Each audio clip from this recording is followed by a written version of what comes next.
The brain is the least understood organ, and yet is the very important organ because it literally runs our lives.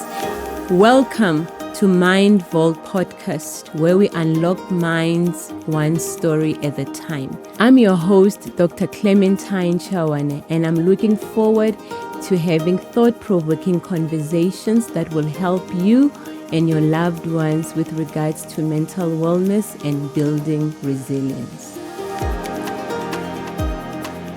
Hi, everyone. Thank you so much for joining us again on our Mind Vault podcast, where we are unlocking minds one story at a time. We are still on our episode where we are introducing various mental health care providers so that you know who does what and know where to go whenever you feel you need professional help. So today we are having a life coach, and her name is Didi Mogashoa. So I'm going to be focusing on this because I don't want to mess up her bio, and it's very beautiful. So Didi is a transformative life and a business coach, and she's also a mindfulness teacher. She has a BA in industrial psychology, master certification in life and business coaching, as well as Enneagram coaching, which is something that we're going to be zooming on because I have never heard of that. And she's currently pursuing her master's studies in mindfulness, right? So a very well-vested and well-educated person. So she coaches both corporate clients as well as individuals in their personal capacity, offering one-on-one sessions, group coaching workshops, and mindfulness retreats. She is a board of IMISA and a founder of Didi and Friends Foundation, which is a nonprofit organization. She is passionate about making mindfulness accessible. And through her foundation, she delivers educational initiatives to underserviced community, including an 8-week mindfulness program that fosters resilience and emotional well-being. I mean, guys, honestly, I'm doing my most here to bring you the experts to come and help us understand ourselves, understand this thing about mental health and what it's all about. And above all is to gain mastery in our emotions, in our thought process, and our behavior. So Didi, thank you so much. That was a very impressive bio, I must say. Hey? Oh, Dr. Clementine, thank you for such a beautiful, as you were reading, I'm like, oh, is that me? I know, right? But thank you for the invite. I think what you're doing is beautiful. Bringing awareness to different types of services that are out there is so key, and I think it's so much needed. Thank you for being the pioneer and taking the step, and for the invite. It's really lovely to be here. Oh, I'm so happy. I'm so happy to have you. And I was saying that I was remissing, as I was preparing for the week, to say, I remember when I first met you, I think it was 2 years ago. Mm-hmm. And we were at the mental health event that was organized by Mabutla from the Fortress. And I remember Didi just having a comment, you were not in the panel per se. You had come with your sister, but there was a time when you were asked, and when you spoke, I was like, oh my goodness, such grace, but such wisdom. And honestly, that's what hooked me to you. And so when I thought of doing this, you were literally one of the first people I thought of, when I thought of a life coach, because I think it was the first time in that thing when I heard about life coach, because it's not something that we as psychiatrists are really exposed to, because we don't really go to school with life coaches, or our first preferred mental health care providers besides psychiatrists would be clinical psychologists and sometimes coaching psychologists. So can you please take us through your journey to becoming a life coach? Firstly, I think it's one gracious soul. It takes one gracious soul to recognize another. So thank you for that beautiful mention us to our first encounter. Firstly, my teacher, when I was doing my certification in coaching, said to us that coaching you don't go looking for coaching. Coaching finds you. Yeah. I come from a background where I'm the youngest of 5. Okay. A father who's a doctor in psychology, brothers and sisters who've all specialized in psychology. Okay. And so I kind of wanted to be a little bit rebellious. And so as you saw, my undergrad is in industrial psychology. But to be honest with you, it's a good base. Yeah. Okay. It's a good base building onto what I'm doing now. Yeah. So when I was ready, I went into studying life and business coaching for the mere fact that it spoke to me. Yeah. It looks at how you work collaboratively in a collaboration with a client towards them achieving their goals, setting their goals, and also looking at the present moment where you are right now. Okay. So it doesn't discard the past, but it says, where are you and where is it that you want to be? Okay. And so I love that. And it also takes into account your intuition. Yeah. Our intuition never lies. Yeah. And if we learn to tap into what our God-given detections, then we're able to know in which direction to move. So it excites me when we use different tools in life coaching. We have about 160 tools that we use. Sure. And so within that, there's something for someone. Yeah. Whether you're transitioning from C-suite and wanting go into your own private business, or whether you have been a stay-at-home mom like I was for a long time. Okay. I raised my boys, always doing something, but then I transitioned back into the working world. Yeah. So it caters and it uses different tools in which to just tackle whatever issues that you may have in life. Yeah. Life is beautiful, but also it can be catastrophic, yes, right? It can be. And within that catastrophe of life, there is beauty within the layers that life brings us. And life coaching says, let's look at where you are. Yeah. What's within your capabilities. Yeah. And what's possible. And so, yes, I guess in a nutshell, that's what life coaching is. Wow. Yeah. Okay. So you have background on both life coaching and psychology. How does the two differ? Are they different? Do they look at a person differently? Because for us, it's how we look at a person, right? And so do you find that there is a huge difference between psychology and life coaching, or are they linked somewhat? So both have great benefits. Yeah. But also there's a thin line. Okay. So firstly, we're not registered with the HPCSA, right? Hopefully one day we'll be recognizing that, because I believe the work that we do, it's very, it doesn't mirror, but it can be work in conjunction. Yeah. So I get a lot of referrals from psychologists, from psychiatrists, saying, okay, this is where it ends with me, but now you need somebody who can work with you, who can assist you, set those goals that you're speaking of, and move into the next level. Yeah. And so we are those people that help you to unlock the power within you by asking empowering questions that lead you to finding your own insight. Yeah. So we don't give advice. Yes. We don't diagnose. Yeah. But what we do, we help you harness what's within you and bring it out by asking you empowering questions. Okay. Yeah. Wow, so it's a collaborative work. It's not, you're not there to listen to us. Yes. We're there to listen. And from there, we take what the client speaks of, and ask them as to, okay, if you say, this is where I'd like to be in 5 years' time. How do you see, which steps can you take today, even if it's one step that can lead you to gaining exactly what you want in 5 years' time? That's great. Okay. All right. I think I get it, because even for me, I see that when I've been with a client for a while and I can see that they are better, the condition or the diagnosis, let's say it's depression, it's under control. They're not having a lot of disruption. They're not having a lot of episodes.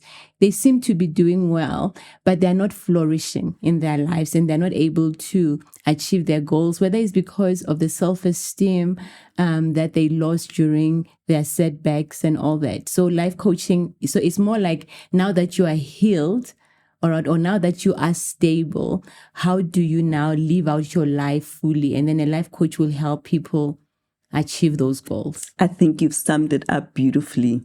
Socrates speaks about knowing thyself. Yeah. And coaching speaks of that. Yeah. It helps one to know thyself. Yeah. What brings you joy? What are your strengths? What are your weaknesses? Because our weaknesses can actually be things that can help us to get to unlock to the next level. Yeah. So when we look in a reflective way and with an inquiring mind and also with curiosity, we can actually look at those, what maybe look like a bit of not such good points in our lives.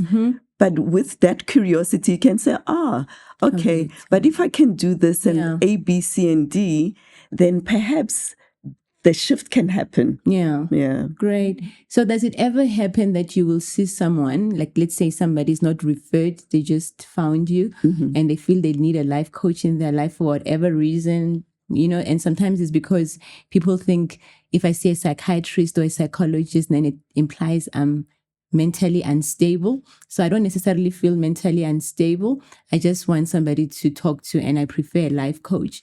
Does it ever happen that when you encounter some of the people that you feel like, I think maybe you do need to see a psychologist because there's a lot of trauma that is undealt with, or are you able to help them deal with their psychological distress as well, since you have the background in psychology?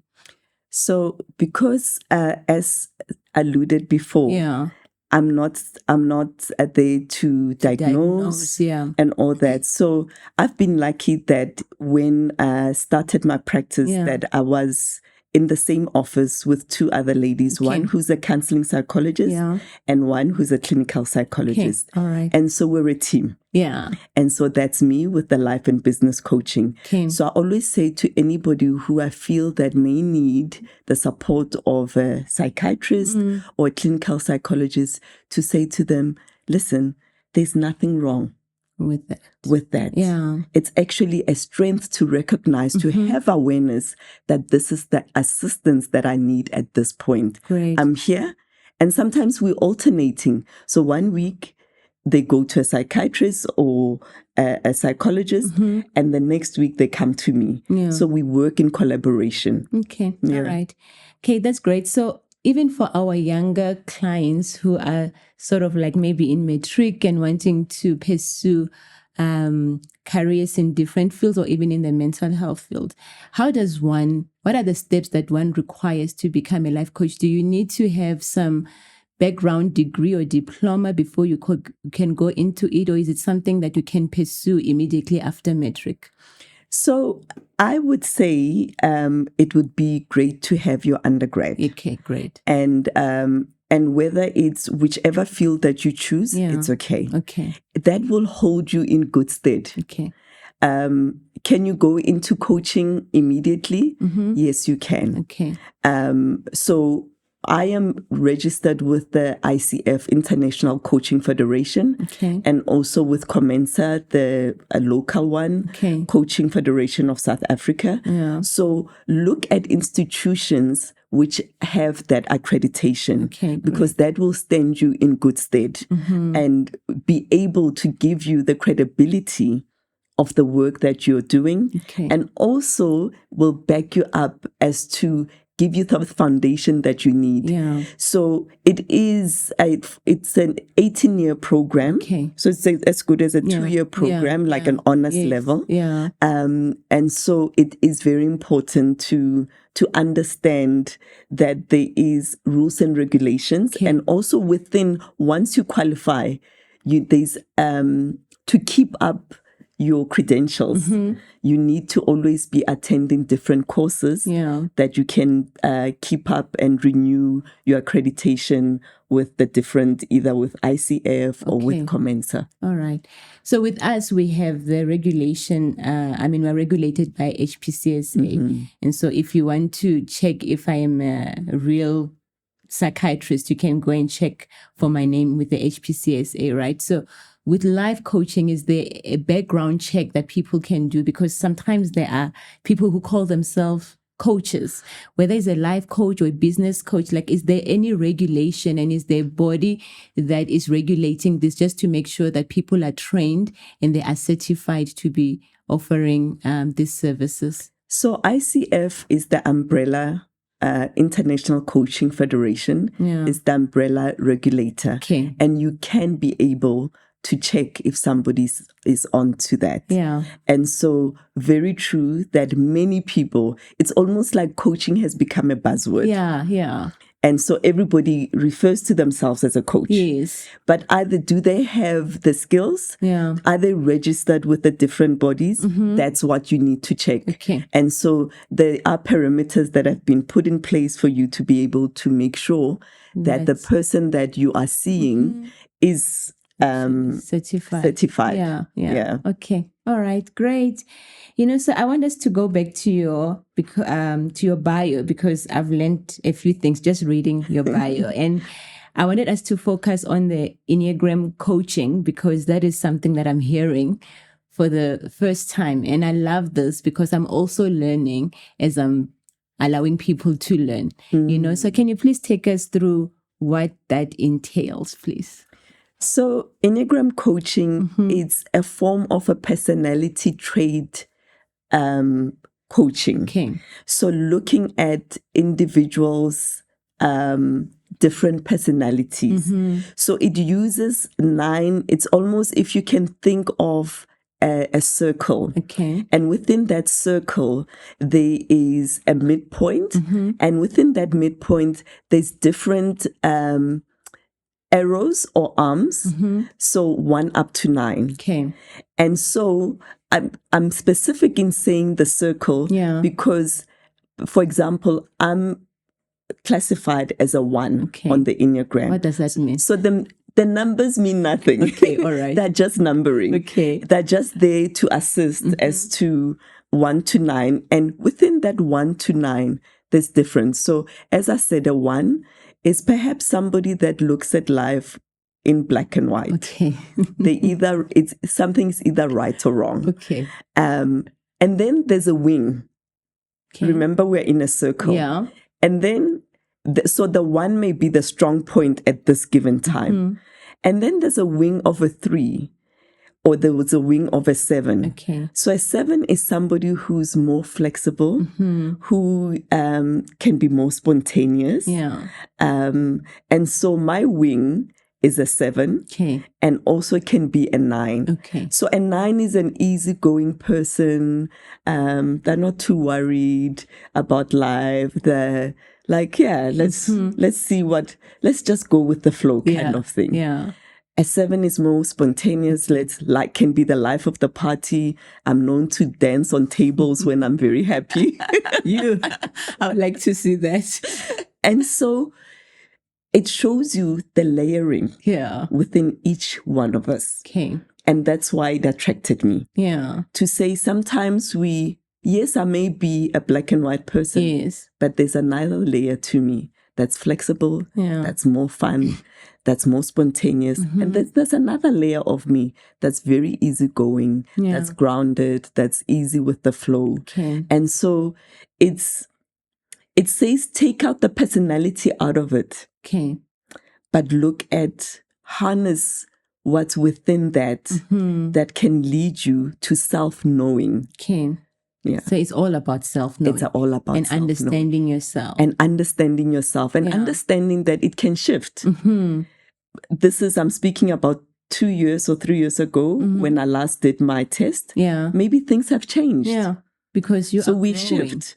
So in mindfulness, we speak about we are not the same people. We're ever changing. people are always transient. And if we think ourselves in that way, then we'll be able to also accept others in that way. Okay. To know that when the little baby, when they're in their formative years, we're excited when they start smiling, when they start lifting their head up, when they start sitting. And then all of a sudden, that same baby becomes 13 or 14, and we start being impatient with them. Because we're not seeing the the specific changes are not as obvious. And so knowing that each and every one of us at different stages in our lives, we're always changing is very key. Wow. Okay. All right. And so let's talk about mindfulness. What is mindfulness, and how does it link with mental well-being? So mindfulness is about this present moment. It's the only moment that really matters, and which is true. And so there's also become a real buzzword. People use the word of mindfulness loosely. And so if we understand there's actually a science behind that, and the science really, it comes from the ancient times of the Buddhist tradition, of the East traditions. But here, my studies was with Stellenbosch. I did a 2-year certification in mindfulness-based stress reduction program. And what that equipped me with is to be able to take others through 8-week mindfulness courses. What entails within those 8-week courses is that we take you from a beginner's mind. So looking at the world with a fresh perspective, we go into non-striving. So non-striving, meaning that we're not pushing for things to be in this way or that way. So we're not saying don't try. But when we strive and push too much in our lives, we can actually hinder progress. Acceptance. Acceptance of where we are in life. And knowing that it's okay sometimes, for example, to be ill.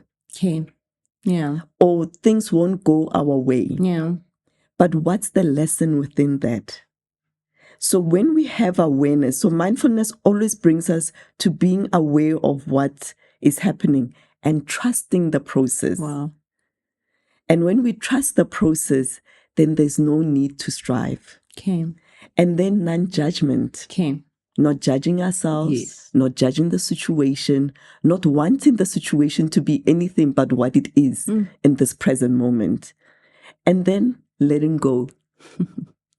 Letting go, and also trusting within. So within that, we teach individuals different practices through yoga, through breath work, through meditation, through qigong. And we say listening to, so the body scan, for example, it's a practice which makes you feel into the different aspects of your body parts, from the tingling of your hair follicles to the sensations into your fingertips. And what does that inquire? It inquires stillness. It inquires you to pause. And so I integrate it all in my coaching. Because when we start bringing presence into how we're feeling right now, it opens up a gap for us to say, oh, okay, but perhaps my thoughts are running wild because there's pain in my chest. What is that pain saying to me? So pain is always a reflection of something else. Maybe the pain is saying you need to pause. You need to give yourself a break. And also knowing that your thoughts, we don't always have to believe our thoughts. Our thoughts are thoughts. And as clouds go by, we can let them go by. And we can maybe take the teaching and see, oh, what are these thoughts teaching me? Is there something that they're teaching me? Wow, that is so beautiful. I mean, as you are talking, I can feel my heart rate going down. I can feel my breath, going down. So it's actually very calming as well listening to you.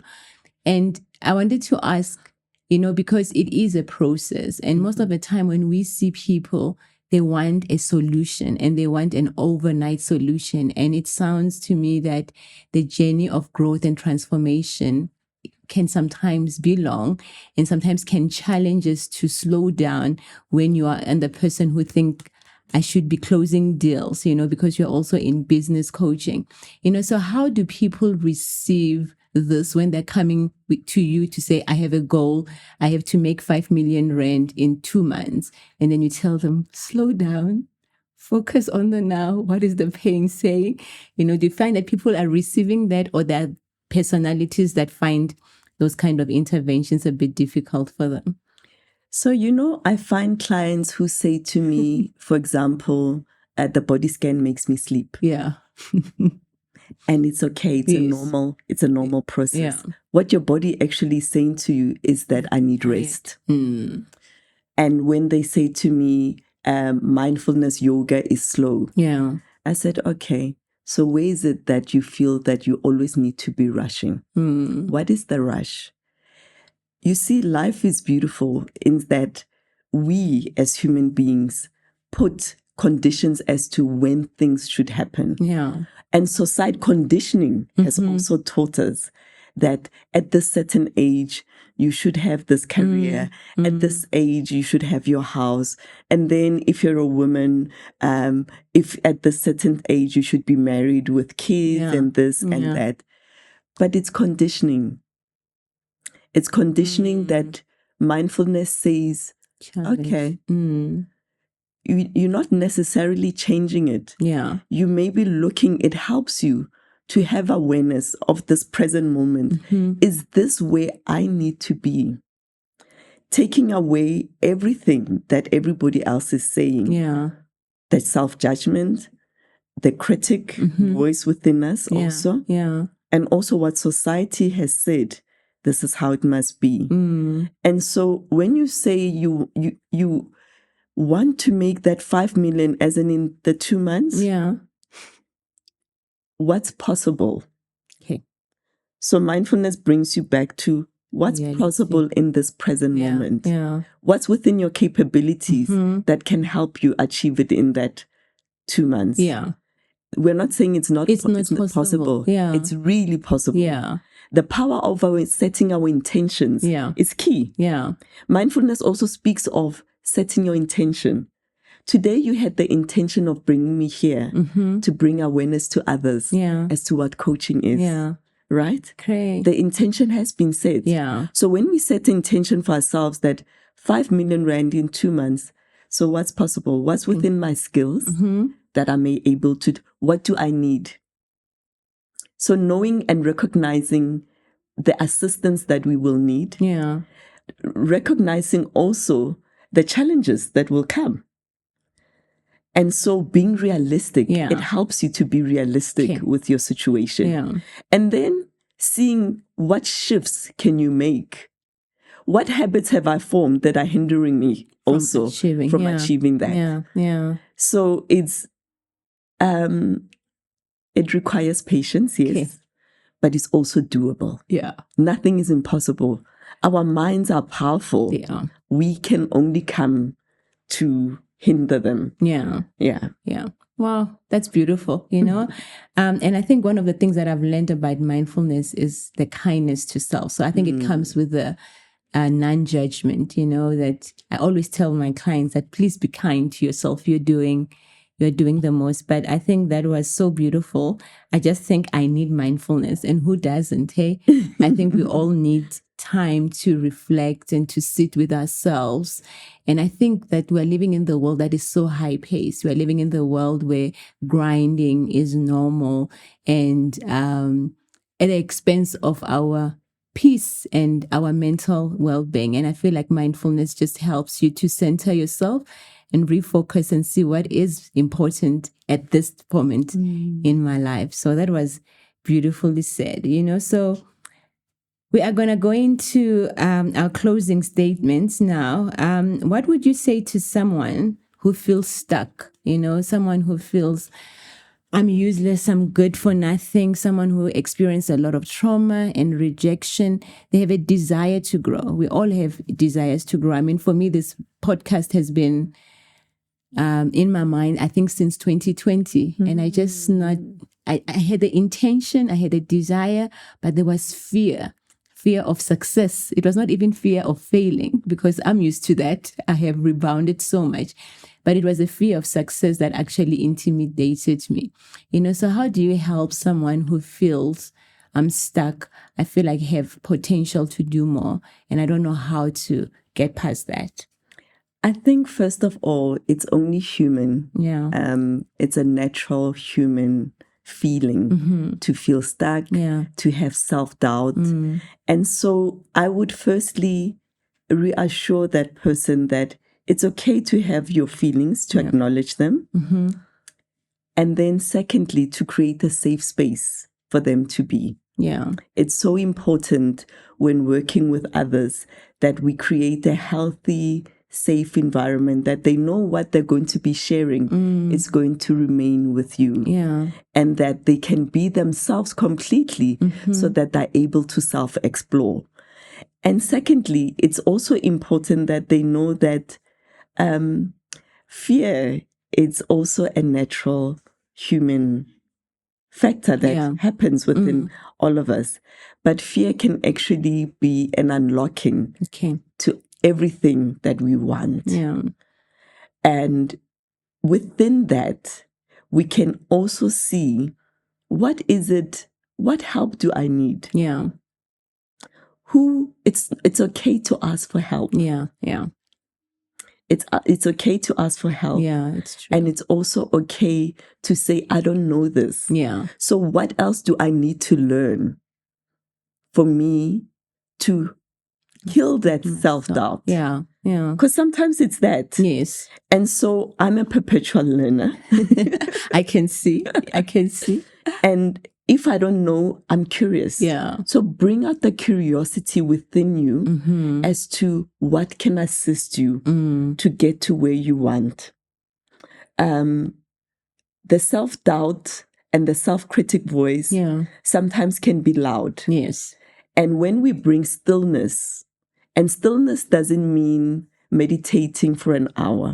Stillness can mean just pausing and feeling into your breath. Yeah. How is my breath coming in and out in this moment? Yeah. Is it shallow? Is it fast? What's happening? What's happening internally within me? So it's a self-check-in. So knowing how to self-check-in. Yeah. And also, after we self-check-in, when we have the self-doubt, it's okay if we feel that perhaps I'm not seeing Didi this week. Yeah. I have my journal. Okay. Journaling, it's such a powerful tool because there's a connection between our minds and writing in our own handwriting, our thoughts. It's almost like we're decoding and we're downloading something from within our soul that needs to be released. Yeah. And if it's something really that you don't want anybody to come across with, you can tear it. Yeah. You can tear it after, but you've given yourself a moment to release. And knowing that we can always start again. Yeah. One step at a time. Yeah. As I said, one shift at a time leads us to achieving that 2 million rand or 5 million rand. Go. Yeah. And knowing that you are only you. There is only one of you. Yeah. And that's your superpower. Wow. Yeah. Great. And how I always leave my clients is to say to them, think to yourself, what's the one thing that you need today that's going to self-soothe you, that's going to comfort you, that's going to be the most loving way in which to take care of yourself. Yeah. And when you feel that self-doubt or you feel down, just ask yourself, what's the most loving and kindest thing I can do for myself right now? Wow. Look, I would like to have this conversation. It's not so much for the viewers more than it is for me. Like I'm saying, you are soothing me so much. It's beautiful listening to you, but it's beautiful as well to learn what things out there that are scientifically proven that can help people to flourish. And I feel like people are not tapping into those opportunities. But hey, if you are stuck, you don't have to stay stuck. There is help that is available for you. Didi, I'm going to allow you to say something spontaneous that you want to say to our viewers in closing for today's session, knowing that you'll be back again, because I feel like there's more that we can still talk about. I want to say that life is beautiful. Yeah. Our challenges are there for our own growth. They are lessons and are stepping stones. And enjoy life. Be curious with yourself. Yeah. Embrace the changes that come. And smile and tell yourself you're worthy, you're beautiful, you're unique, and you're deserving of the life, of a good life. Yeah. Yeah. Wow. Okay. I'm really taking that for myself. Thank you so much for coming through. Hey, thank you. Thank you. All right, guys. Thank you so much for watching. And yeah, please remember to share, to like, to subscribe so that you can be able to get more information on how to enhance your life, even outside of a mental illness diagnosis. So thank you so much. We'll see you next time. Till then, love your mind.